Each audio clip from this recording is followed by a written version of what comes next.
the case. Sam I and mean, I it's noon. It's noon. Like, I there's should be time up. difference. Fair. All right. What a week. A lot happened this past week. We're going to dive into our big three in a bit. But, we always start out with a vibe check. So, Adama, vibe check. How are we doing? I mean, I was thinking about this week because I feel like every week you're like vibe check, and I'm like, it's bad. And but I was thinking more about it, and like my vibes are like pretty much always like high and good. I feel like because even though things are bad and the general global vibe seems to be deteriorating, I don't know. Like I'm good. Like I cut my hair this week. That feels great. It's a F1 Sunday. Hoping for Lewis Hamilton to like win the British Open. Looks like he's doing well, by the way. I mean, like, I my vibes are good. Yeah. The U.S. government is the only thing like dragging me down. So that's how I feel about it. Yeah. I like that though. Like you have to control what you can control, and like your For sure. own vibes are like you're doing. That's right. Yeah. What did Kristen tell us? Your words in your breath, right? God, so true. I'm wearing my eternal optimist hat today, and which like I honestly, it's funny. I actually hadn't.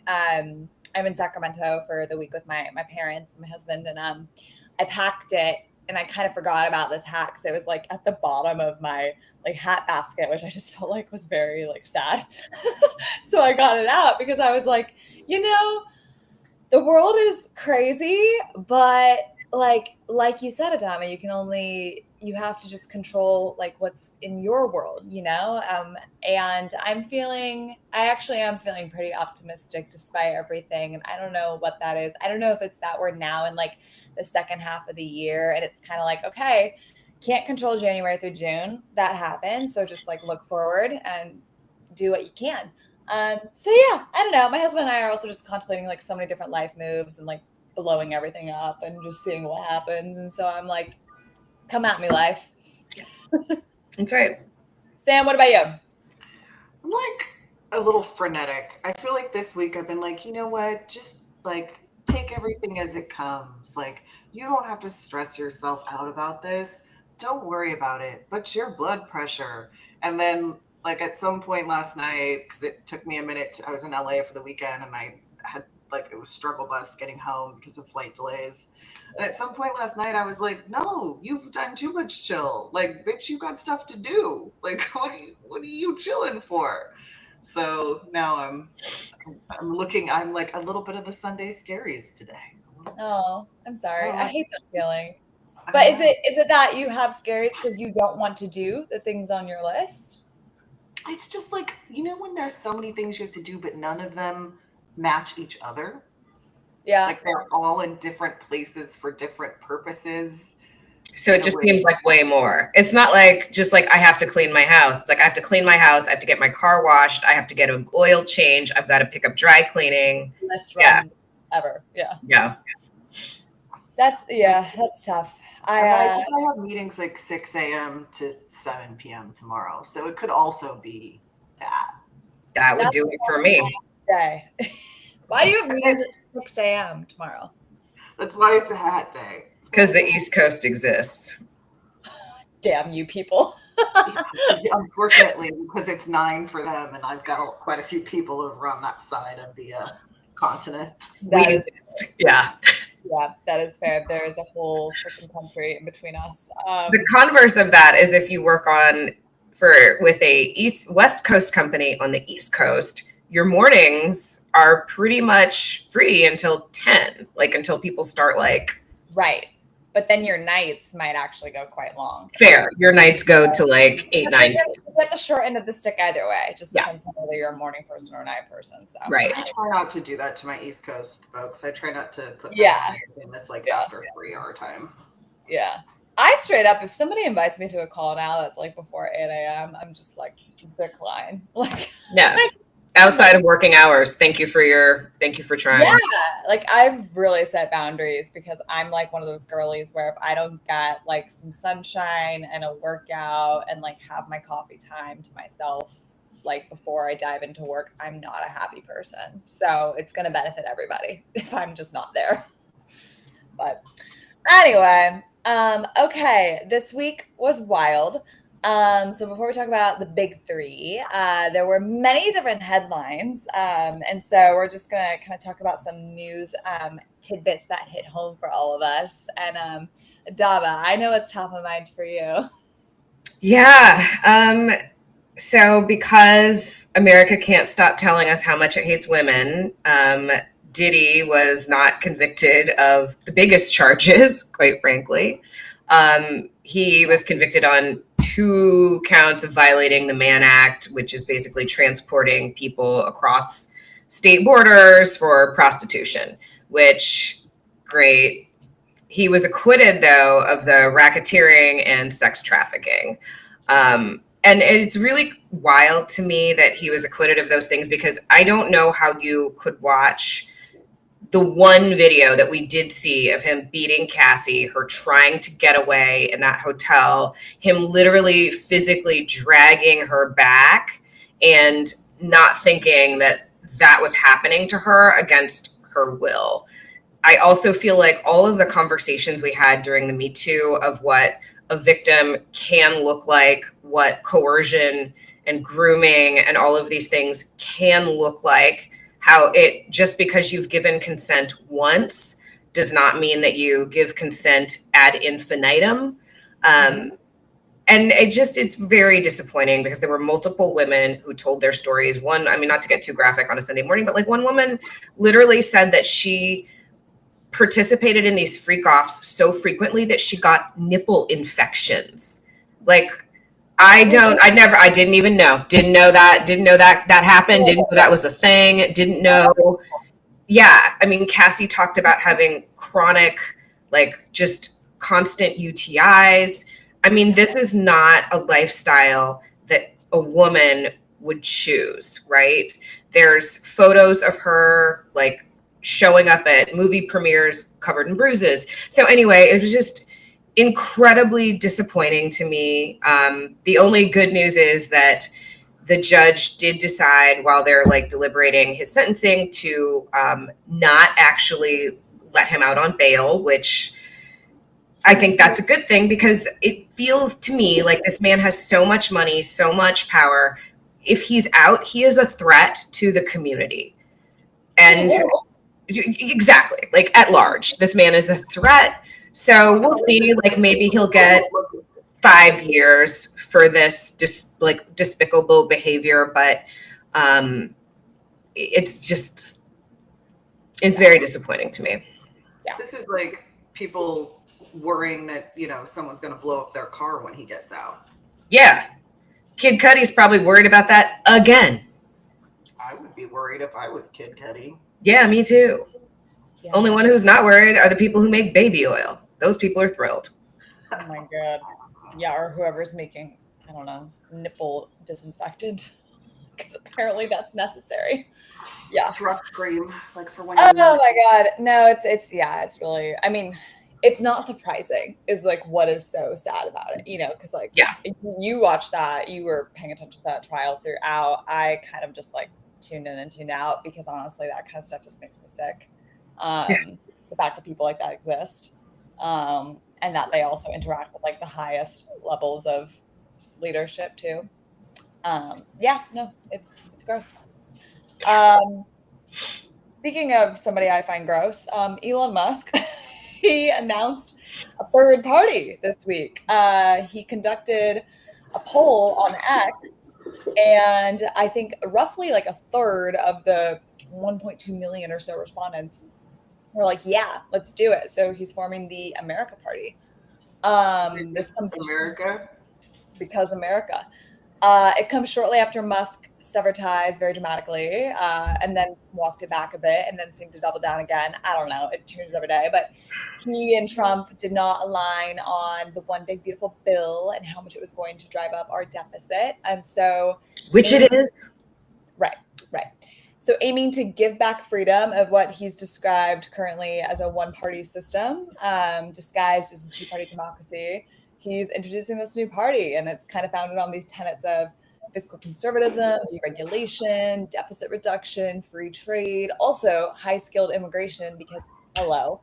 So yeah, I don't know. I'm curious what you ladies think about this because there are people who've already come out, like Anthony Scaramucci, Mark Cuban, who I'm actually a fan of. Like they've all said, like this is great, but I think it's going to be a disaster.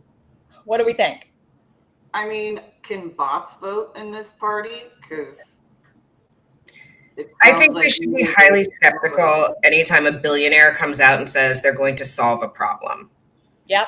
Yeah, because well, that's how we got Doge, right? Right. Anytime a billionaire using their own platform that they solely manipulate and control and finance uses that platform to propose the solution that had consensus to solve the problem.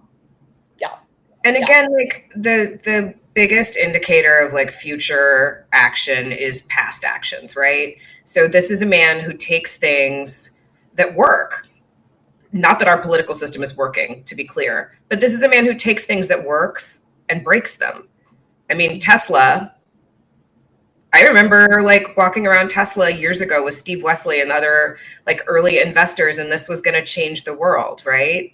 Mm-hmm. And now we're at the point where like self-driving cars cannot get them to stop going around school buses and hitting children. They cannot get them to stop doing that.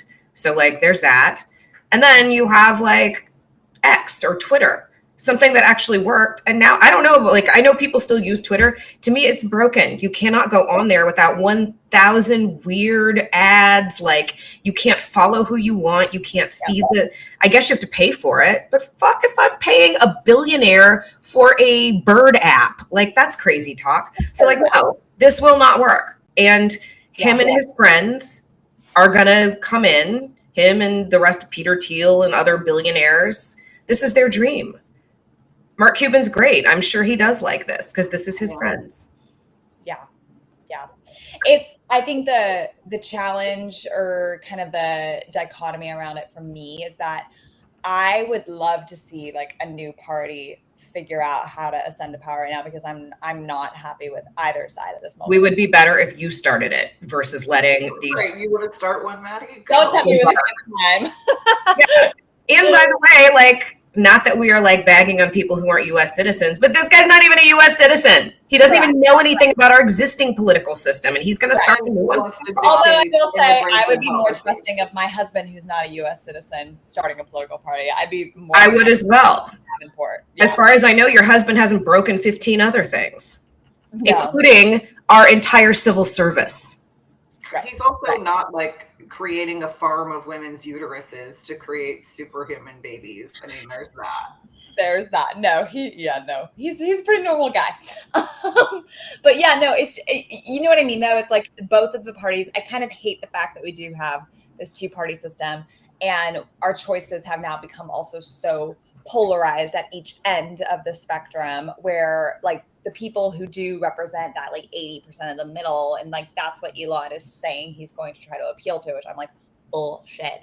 But there are a lot of people in America who are just kind of like, what is this? Like just fed up, you know? Right. So I get why it would appeal to people, but then when you really peel back the onion, or actually you only have to peel back like one layer to be like, this is rotten. So right. Anywho, Sam, whatever it's supposed to do, I guarantee it won't do. Also, I promise you that. Whatever it's supposed to do, find like different Republican candidates or primary Republicans. I promise you it won't do whatever that is. No, definitely not. All right, Sam, what about you? What headline hit home? Well, speaking of men. So there was an article, you know, I love to like read various studies that pop up and, you know, I'm totally like, one of my weird like Saturday morning rabbit holes is going down the like, what was this weird study on that now 23 people who didn't have anything to write about today wrote an article on. Anyway, so there was a study recently on men and basically the idea that men fare better emotionally, socially, or even like in their attractiveness when they're in a relationship, which of course sent me down a rabbit hole on this general subject. So Psychology Today pushed out a study, it is not peer reviewed, by the way, that basically reported that about 72% of men experience lower stress levels after they spend time with their girlfriends, which is very similar to like broader research showing that romantic relationships can improve your mood and promote your mental health for men, of course. My last romantic relationship made my hair fall out. So it's not the same. Your body had an adverse reaction. Right. I'm just now getting feathers back in here. That a study in scientific reports found that men paired with girlfriends were often rated more physically attractive by other women. And this is actually, there's like a scientific term about this. It's called mate choice copying. And it's when someone's partner like sees them and basically says, oh, you must be high quality. This is like social proof that you're desirable. Therefore, I desire you. So there is actually studies done behind why women go after men who are taken and who are married. But then here, and then this is the one that it's a little older research from the American Psychological Association. But as I started digging into this, I was like, oh, of course. Suggests that even though they are happier and their mental health is better and their stress decreases and women find them more attractive, that if men are with a woman who is successful, especially if it's in a domain that he is in or has failed in, then their self-esteem dramatically dips. Oh. Wow. Wow. You are on mute, you will. You were like, I can see your mouth moving, but you were on mute, girl. Sorry, my dog was making so much noise. Yeah, okay, so as long as a woman is great and accomplished and beautiful, but no threat, he's cool. Lowers your stress and improves your mental health. Yeah. And makes you look more attractive to other women. Yeah, she's doing all the needful things, everything but competing with you on what you think is your area of expertise or should be your area of expertise. Yes, that apparently is very upsetting to men.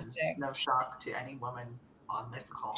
Why did this study need to be done? Like, you could have just asked 20 women and they could have told you this. Because 20 people needed something to write about. I mean, because 20 women probably tried to tell 20 men, and those men were like, nah, not me. They go do a study. Mm-hmm. Yeah. If I had $1 for every time a man has told me he loves strong, smart women while systematically undermining me because he was intimidated by me being a strong, smart woman. Or while they're attempting to cheat on their wife. Correct. Usually that is when men are telling me how much they love smart, like, you know, powerful women. Usually it's as they are trying to cheat on their wife with me. That is usually when I hear this. As they are trying to calm me down because they know they have just cheated on me. Or that. Yeah. Goes both ways. Anyway, that's your study on men for today. Yeah, that hit. Maybe it's just the vibe with men that's really deteriorating. Yeah. We could do a whole damn episode on that. Like, it's really fascinating watching. Like, are men okay? I don't know. Last night, Adama was watching the Liver King documentary, and she texted us like, "Are men okay?" No. And it was such a weird I'm like so into documentaries right now, but my daughter even walked in the room and just stared at the TV, frowned, and goes, "The fuck is this? It looks stupid." It is stupid. You know what's a stupid story? Women and men right now, and then we'll talk about our big three topics. But what's really interesting to me is that women, I heard this crazy stat that women between the ages of 25 and 44, by the year 2030, half of them will not have children and they'll be single. And that is like a seismic shift. Yeah, there is a really, really steep declining birth weight. Yes. Like very like. Yeah. And it was really, and then like I delved in because I was like, that's insane. And it was, you know, basically talking about how women, you know, because we've gained more economic power and independence. And so we've realized the kinds of lives we could just live for ourselves and not for other people, husbands and children included.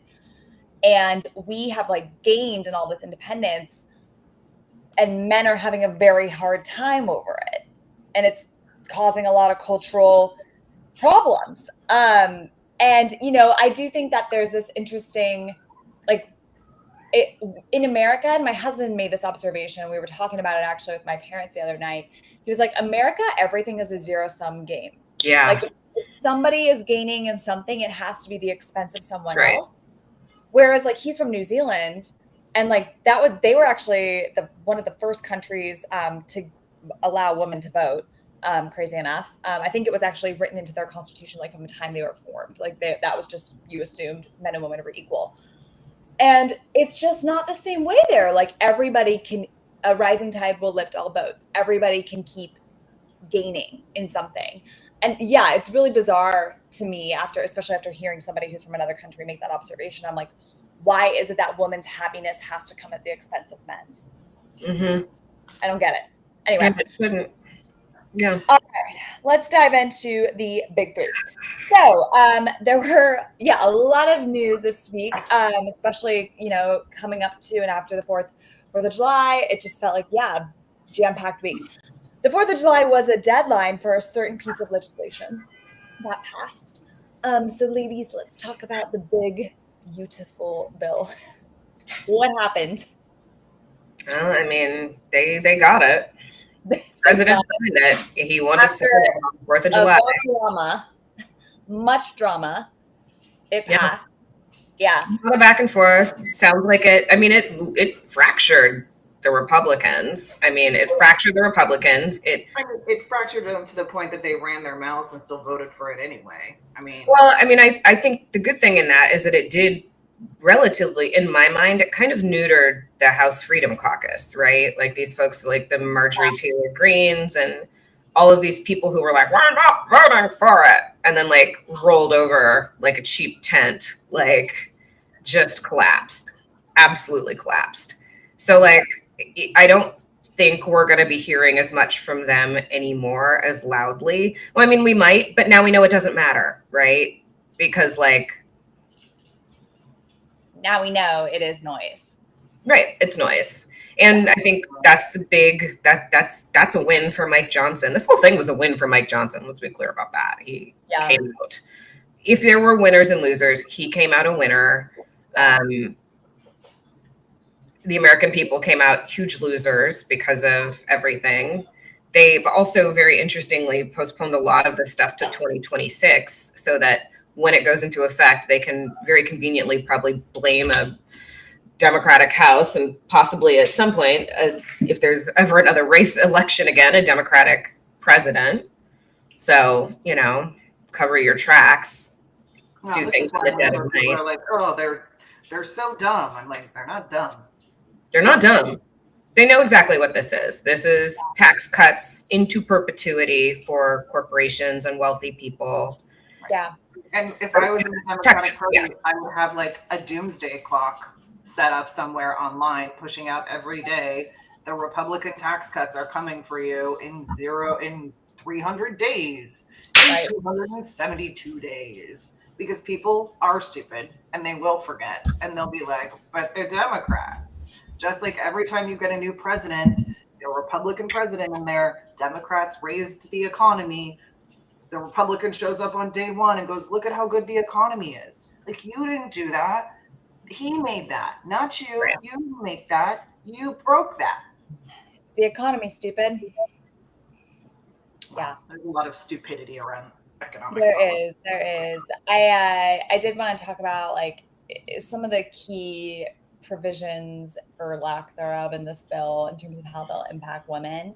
Like when you really dig into it and, given our audience, ladies, like that's what scares me the most about it. So, I mean, with the Medicaid cuts, 2/3 of Medicaid enrollees are women, and many rely upon it for prenatal care, contraception, cancer screenings, and long-term care for their aging parents or themselves. Which is a big one. 2/3 are women, and all these people are now just good luck.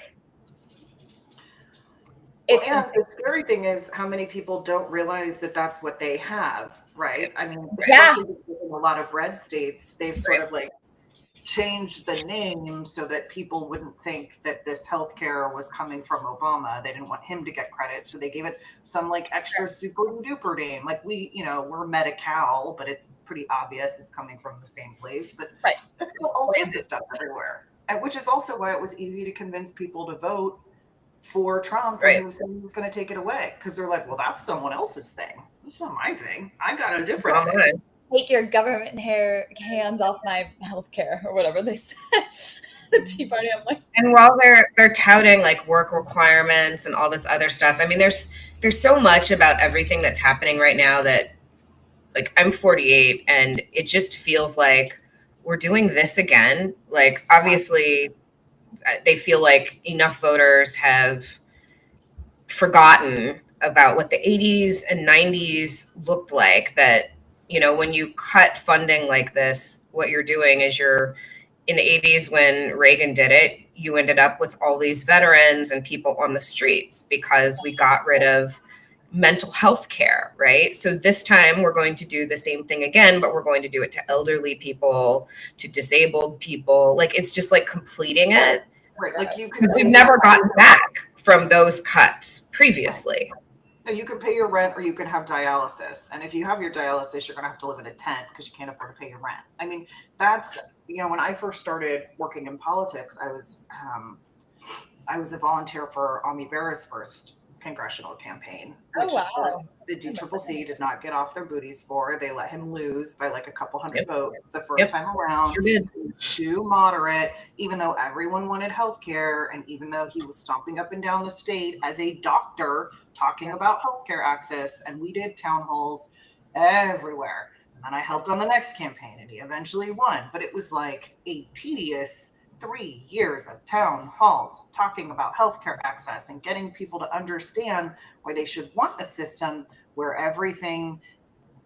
there's some sort of safety net for everyone, because maybe you're healthy now, but perhaps you won't be. And people just sharing really horrible stories.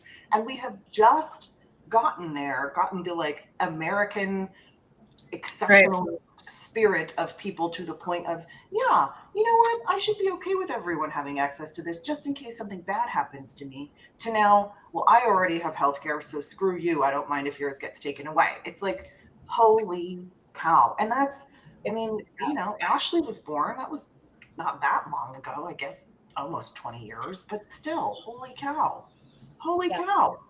Yeah. Again, it's a zero-sum game mentality.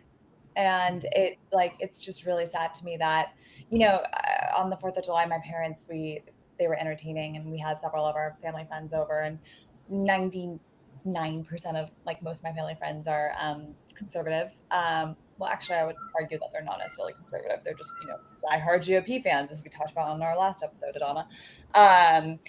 And one of them, you know, everybody was hammered. And one of them on his way out just like wanted to rile me up. And because I'm, you know, now like the liberal lefty or whatever they call me. And he was like, yeah, you enjoy paying taxes for like all the illegals or something like that. Like, he just said something stupid on his way out. By the way, we weren't even talking about politics. He just like wanted to throw a dig. And I just don't understand. I was like, actually, I don't mind paying taxes because we all have to have a social safety net. And by the way, I know how dirt ass poor you grew up. Your family would have been on the street were it not for the fact that there was a safety net. So would have my husband's back in New Zealand. And the fact that we all, not we, but, you know, people are like, okay, it doesn't impact me. My life is good. And so, yeah, I'm willing to cut this, and they just have to figure it out. I'm like, how selfish do you have to be to feel that way? To pull the ladder up behind you. Well, the Venn diagram between someone who feels that way and the type of person who, when you're not talking about politics at all, mentions something incendiary to antagonize you about politics. And then when you say, I'm not having this conversation, goes, oh, we can't have a civil conversation? Oh my God. Gaslighting ass. And the person who doesn't care if your grandma dies of cancer, that is the same person. Yep. And what I always want to say back to these people too is, I'm like, for people who are really pro-life, like, there's nothing pro-life about any of this shit. One of the other things in this bill that is just asinine to me is that it's going to reduce federal support for programs like Head Start and child care subsidies under the guise of streamlining education spending. And so more women are going to be forced to exit the workforce because they don't have affordable childcare options. And we're also going to have protections for girls in school environments. They're also rolling back Title IX. So girls could be subject to sexual harassment and abuse in schools now. And there's going to be very little enforcement mechanisms coming out of this. Right. And I'm like, okay, if we care so much about children and we care so much about mothers. Well, and by the way, those mothers, because they're not able to work anymore, but they are able-bodied, are going to lose out on all kinds of subsidies from housing to food as well. Yep. Except for the and this is why, like, I cannot run a nonprofit. Yeah. And I cannot stress this enough. Like, when Democrats are like still like so confuzzled over someone like a Zoran winning, it's because he didn't have a complicated message. He was like, hey, there should be free childcare for low-income people. Hey, there should be free buses. We should have city-run grocery stores so poor people can come in and get food for free or highly subsidized. And then, like, people are like, well, what do you care about that? I want my neighbors to have food. I want my neighbors to have free childcare. Because you know what? And I want to ride a free bus. I want to ride a free bus. But it's because we're so myopic as a society. Again, the zero-sum game. The cost of people not having healthy food options, or housing, or healthcare is so much more astronomical than us investing in these programs. And this also is how you get to crime too. Like, I don't know that people really realize this. This is how you run rampant. Crime by feeding people. You solve crime by housing people. Right. The people who are mad that the baby formula is locked up. Like, well, it's locked up because they can't afford any fucking baby formula. That's right. So their baby doesn't die. You know, the baby you want them to have because pro-life. And the SNAP benefits, you were fine with them cutting because SNAP pays for baby food and formula. These are also the same people that, like, you know, are just like out of their mind when the service industry costs go up. Like, why does this person need to make $35 an hour? Well, you cut all their subsidies. They don't get any support. And if it costs $35 an hour for them to pay someone to do childcare, and then they only make $35 an hour, that's why you don't have anyone showing up for their service industry job. Like, math is math. This is math. Mm-hmm. And the math is not mathing here. So anyway, yeah, I mean, we're going to be in debt out of this bill for like 10 plus years, I think they're projecting. So, well, we're going to be paying and servicing the debt from this bill on top of the astronomical deficit we have. So yeah, there's nothing freaking fiscally conservative about any of this. And Republicans so good on the fiscal issues, so good. I mean, this isn't necessarily like linking to women, except in some ways it does because there is legislation in a bunch of other states. But like, there was a whole fight over artificial intelligence in the Big Beautiful Bill. Yes. So initially there was language. This is what Marjorie Taylor Greene lost her shit over. Well, it's a delight because it actually also made Ted Cruz look like a total noob too. Yeah. So anyway, they had this language that was a moratorium on AI, basically tying funding for AI research and infrastructure to a mandate that you're like throwing things at Sal, and my cat's over here like. And then I have an alligator. What on earth? What in the alligator Alcatraz is happening there? That's kind of where my head was going. I'm like, did one of his Trump friends give him this? I don't know. Anyway, ladies, I'm in my dad's office. There's a lot of shit here. Continue. Yeah, and so it basically would have conditioned actually being able to get money at a time, of course, where they're cutting everything, to a moratorium on state legislation with some minimal and ambiguous exemptions, right? But like, even for those, it was like, well, if it's a consumer protection issue or if it helps kids, you know, then I guess you can still do it unless it poses an undue burden on a business, undefined, in which case, though, then you still can't do it. And, you know, pretty much anything that you do is going to pose some burden on a business. So in any case, this went back and forth, and Ted Cruz and Martha Blackburn like jumped in and offered some amendments that were even more stupid. And anyway, we thought they had a deal, and then no, 99-1 vote to strip the amendment out of the big beautiful bill altogether. So everyone still gets to do whatever they want at the state level. No federal moratorium, although I suspect this will not be the last bite at that apple, but which of course makes it extremely confusing and difficult to regulate anything at the states if every year you're worried the feds are going to come in and. But that was very specifically unconstitutional. Like it just right. Sure, which is why like almost every AG in the country came together in a bipartisan fashion to say you cannot do this, but which never happens. Like red state and blue state AGs to come together. It's something like it's real, and it was a real encroachment on state powers. So, but nonetheless, they'd have done it, and then everyone would have had to sue, and then it would have gone to the Supreme Court. And now, since there's no nationwide injunction, every single state would have had to sue on their own.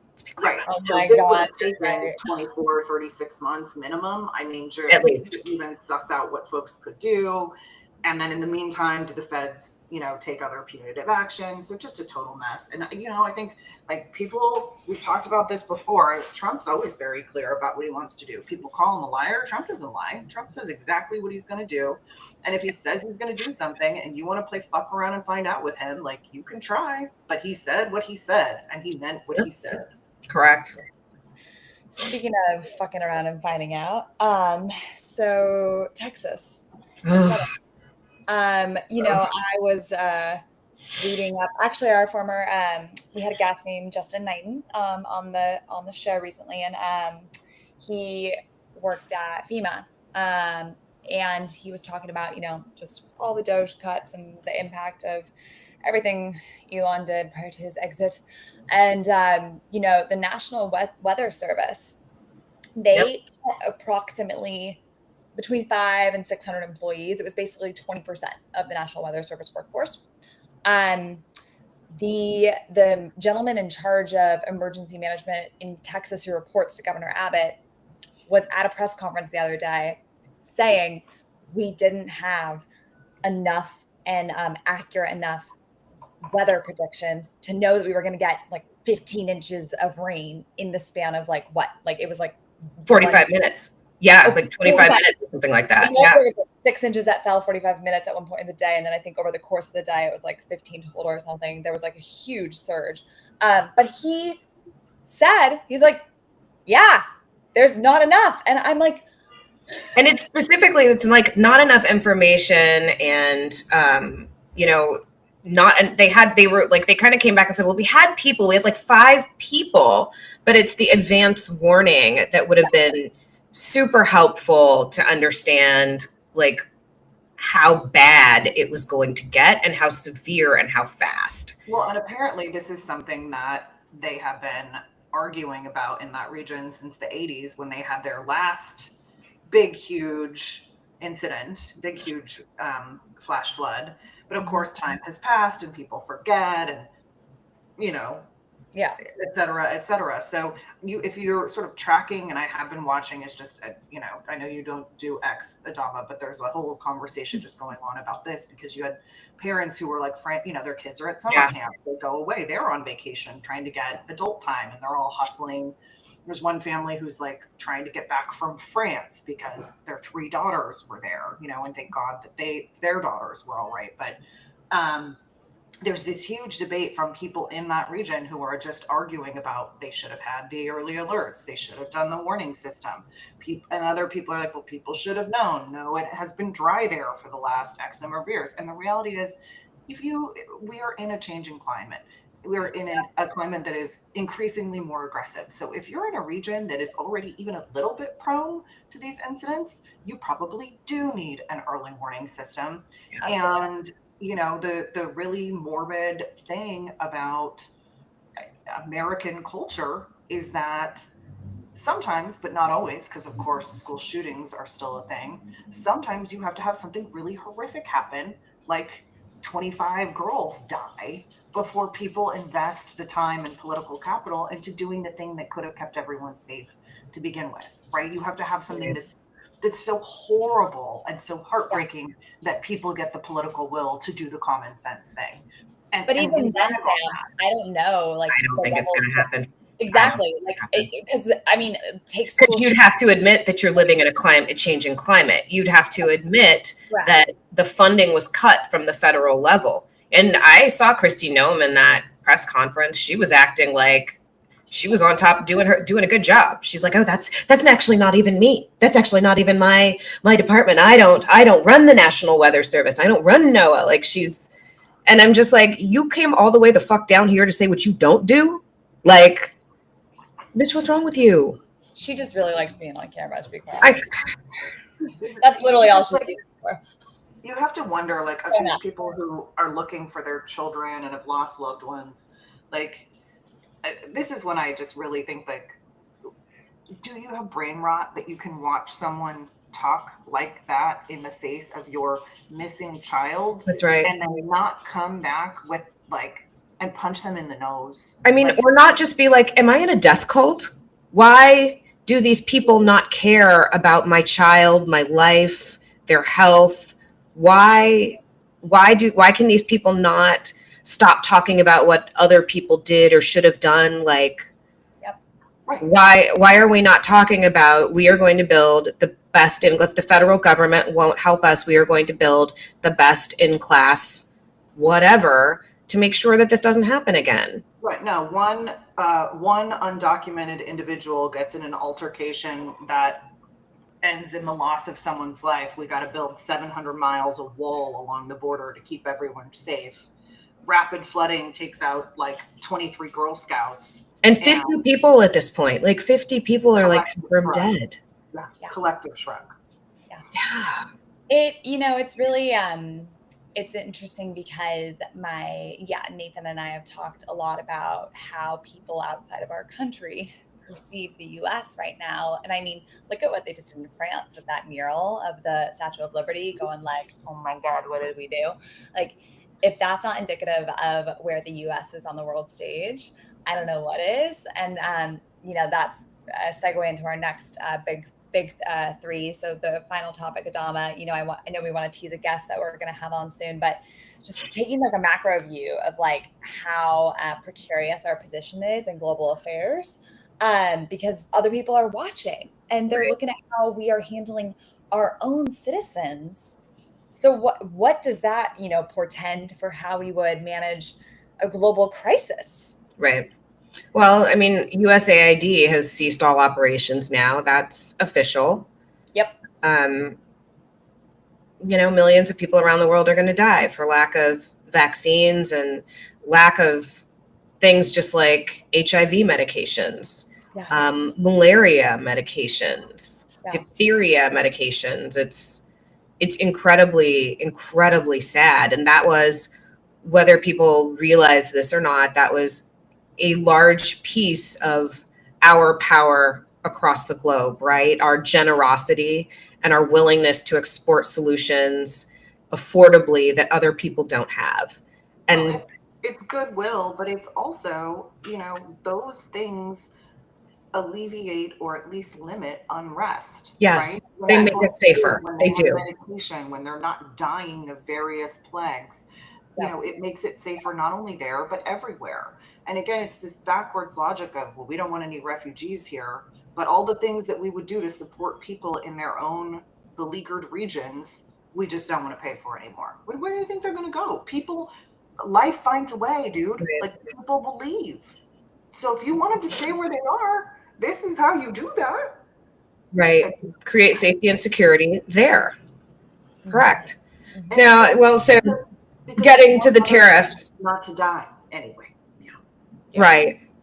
Now, and tariffs are another way that we do that we foster international trade. International trade fosters international relationships.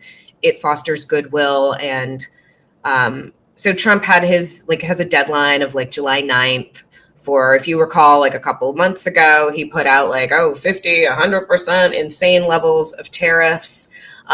People complained. This is where we got the whole taco Trump always chickens out. He lowered them for like another, like however many days. And so July 7th, he's supposed to be sending out new tariff letters anywhere from 10 to 50%. Last week there was a big kerfuffle because Canada walked away and then Canada came back. The EU had huge tariffs and they'd been lowered. So we're going to see some more action on tariffs this week.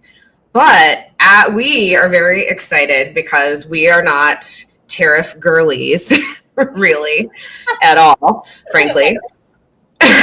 So we had to go find a tariff guily, to come in and talk to us. So we're very excited to be having a conversation this month with Ambassador Demetrius Marantis, who's a former U.S. trade representative in the Obama administration. He is an expert, worked for years in Senate International Relations, worked for Max Baucus, is an expert on trade, on international relations and economics. And he is going to come in and have a conversation with us on two different things. One on tariffs and international trade and international relations. And the second on some of the global conflicts that we're seeing unfolding, particularly in the Middle East, and what that means for the US. So we're super excited about that. So we are not going to try to pontificate too much on trade, and we're going to leave it to the expert. But we are very excited about that. More information, so make sure you tune in to get your primer on tariffs and trade with us and Ambassador Marantis later this month. He's like the most fabulous gentleman ever, too, by the way. So I'm just every time I see him, I'm just I have to turn my life up 20 notches. Okay. Seriously. Yeah. There is nothing like the Demetrius experience. I'm not going to lie. Yeah. All right. Well, that wraps up our big three ladies. To bring us home, her faves. What did we try and love this week? Sam, I'm going to put you on the spot. I should go run and get it, but whatever, we can post it or something. So the whole vibe when you were in, speaking of tariffs, when you were in France, French cosmetics, and I've talked about this before, are the best. So are Korean. They don't have a bunch of disgusting things in them. They're more effective and they're not crazy expensive, and you can even get them over here. So anyway, you go to France, you gotta stock up. So there was this one thing that we need your list, Sam. We will need your list of things to stock up on. A 20-part list. This is what I'm just going to go through the list on the show because there's a couple things. P.S. I'm already out of Adama, so I'm go back to France. So anyway, it's called A313, and it is just this very innocuous looking white tube that just says A313 on it. You cannot find it anywhere in all of the big beautiful shelves because it is actually hidden behind the counter everywhere because people steal it. But it is basically the French version of retinol. So it's wrinkles, aging, whatever. Anyway, I had gotten it the last time I was in France, so I don't know, 6 weeks ago or whatever. And then I hadn't used it, so I just finally used it, and I'm this is why we're a little red together. We're a little rosy. How's our elasticity doing today, ladies? Anyway. I know mine is not doing well because I had a crazy freaking 4th of July. My parents, they don't try to keep up with my parents, whatever you do, if you ever drink with them. Just don't do that. So my thing that I really tried and loved is, those Noon electrolytes, the little tablets you put in your water. They're great. I had never tried them, and my mom had them. And yesterday, before we did a recording for one of our episodes coming out later this month, if I had not chugged one of those prior, I don't know if I would have made it. What is the brand? Noon, Nuun. It's great. Okay. They have all these different flavors. They're just these little tablets that you just throw in your water, and they're not too sweet because I can't do a lot of vitamin C packs or just any of those packs. They're just full of sugar. These are nice and light, and they truly do just you get a little more pep in your step, which I needed yesterday.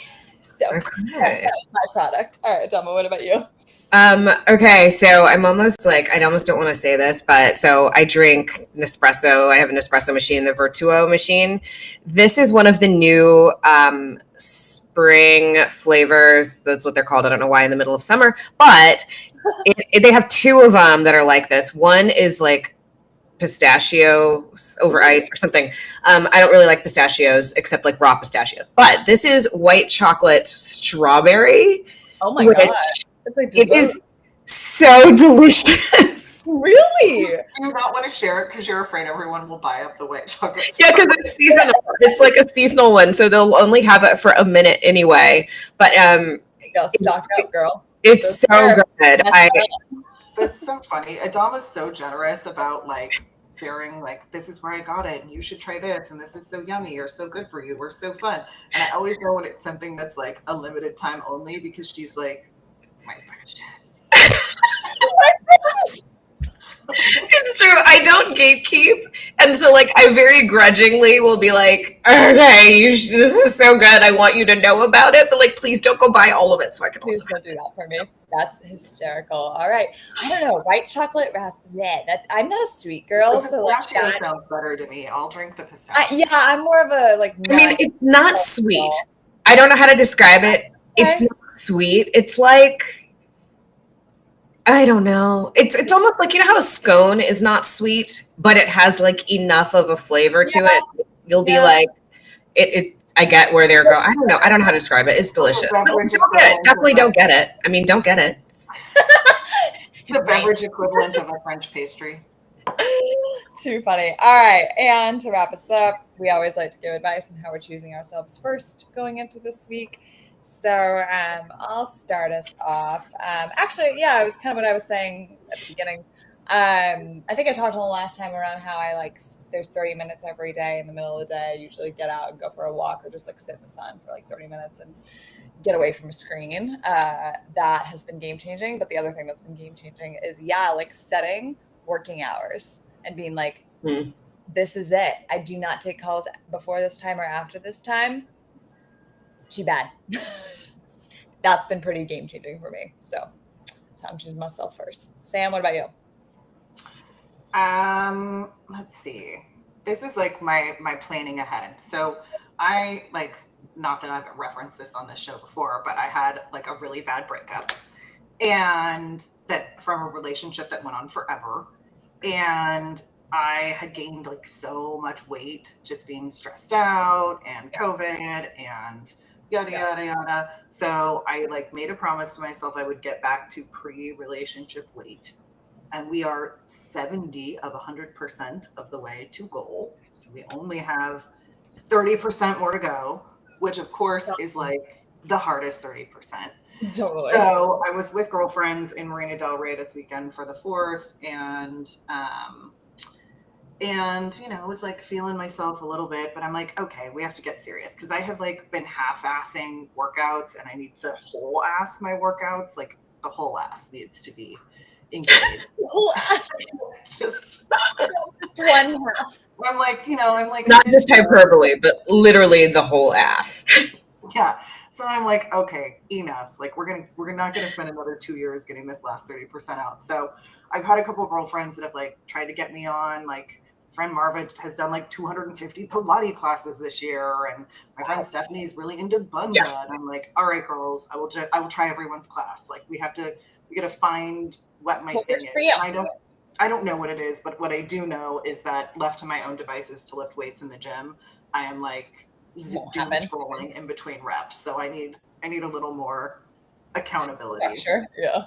Yeah. So I have scheduled classes for this week and scheduled my schedule around them. So that's great. If I don't plan, then I won't go, and then I'll just think about going. So anyway, I think like you have to just find what works for you with exercise, even if it's just like getting a walk or like a Dama, you've been trying Body Rock because it's literally across the street from you. Like, I don't know. I don't subscribe to the notion of like, you must do this program. You must work out for this many minutes of the week. And like, this is the most effective method. I'm like, whatever you're going to get your whole ass to on a consistent basis. Correct. Good. This is the issue for me. Like, will you go over and over and over. And I feel like I just get bored. Like I get really fucking bored. So I gotta, I was really into hot yoga for a while, but then like if I have too many thoughts in my head, then I'll cry, like because that's too quiet. And I just you can't be crying in the middle of Bikram. Too much like laying on the mat. I'm like, why are you crying? Like, what are you crying for? So, anyway, we had to take a break from Bikram. Sure, my therapist friends watching this are like, girl, make an appointment. Yep. All right, Adama, bring us home. What about you? How are you choosing yourself first this week? I mean, I already did it. I cut my hair. I chopped it off. I was just like, fuck it, let's go. Like, I'm about to do a chop too. Drop the dead ends. And then like once he was doing it, I was kind of like, well, maybe we just keep going. Just let him carry on a little bit back there. It looks fantastic. I love that you just did what you wanted to do, because many of us get like caught in the doom. Like, what do you think, friend 10, when you're asking for advice on what to do with our bodies or, our hair look or whatever. Anyway, so I love that you just were like, I'm doing it. Yeah. Well, and I definitely did not ask. If you're going to cut your hair, do not ask your friends, because they will tell you no. And then do not have their opinion. You both. And you were like, chop it off. Yeah, go for it. I mean, like, like, it's summertime. It's your hair. Like, you get your summer cut. That's right. That's right. Make things easy on yourself. Like, on my forever quest to have mermaid hair, I'm like, how do we, like, what else? Well, you are kind of like Ariel. Yeah, you've got the redhead going. So there you go. We're going for the mermaid hair. We need like all the way down. I love it. All right. Okay, ladies and guys, thanks for tuning in. We'll be back next Sunday. And have a great week. Choose yourself first. And tune in on Wednesday this week. We've got part 2 with Claire about the creator economy coming out on Wednesday. We'll see you then. All right. Bye, everyone. Bye, everybody.